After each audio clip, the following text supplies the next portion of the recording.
And while we're on the subject, the Americans for Tax Reform, they took a look at the proposed tax increases by this president, Barack Milhouse Hussein Obama. In 2010, Obama proposed 79 tax increases. 2011, 52 tax increases. In 2012, 47 tax increases. In 2013, 34 tax increases. And he was only getting a headwind. Now in 2014, 137 tax increases. And for fiscal 2015, 93 tax increases. Meanwhile, he and the missus and the kids, they milk we the people, the taxpayers, for everything they can get from us. Everything they can get out of us with these long, expensive luxury trips they take. 3-4 a year, as I recall.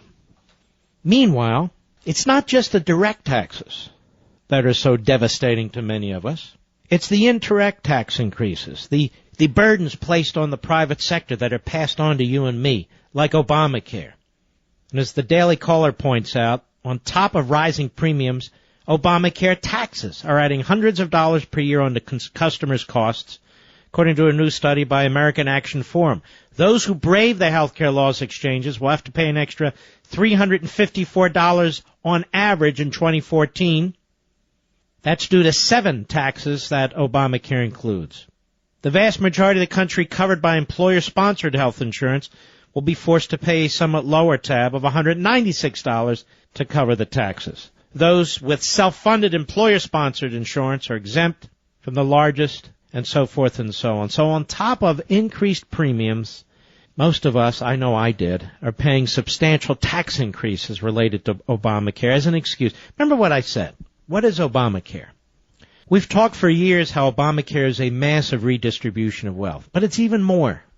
It was a revolution against our system, against our society, against the individual, against our way of life. It was a revolution. And so people who say it's the law, leave it alone, no, it's not the law, leave it alone. We have to fight this tooth and nail for so many reasons, but most of all because it changes everything. Everything. Look how it's empowered Obama. And to just show you how lawless this president is, lawless, the New York Slimes of all places, Robert Pear reporting, the Census Bureau, the authoritative source of health insurance data for more than 30 years, is changing its annual survey so thoroughly it'll be difficult to measure the effects of Obama's health care law in the next report due this fall, census officials said. So we're not even going to know what the hell it's doing according to the government's own statistics because we can't compare it to its former statistics. This is what they do with unemployment too. They play with the statistics. This is what they do with global warming, which is another revolution. Let me be clear. It's a lie. Yes, we know that. It's being pushed by the Greens who are really Reds, as I've said for years. Yes, now we know that.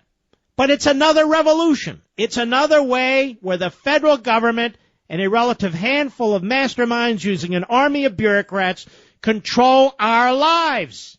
Obamacare, global warming. In that sense, they have similar objectives. They're revolutions. With the new questions, it's likely that the Census Bureau will decide that there is a break in series for the health insurance estimates. The break in trend, whatever. Damn thing is a friggin' disaster. Absolute disaster.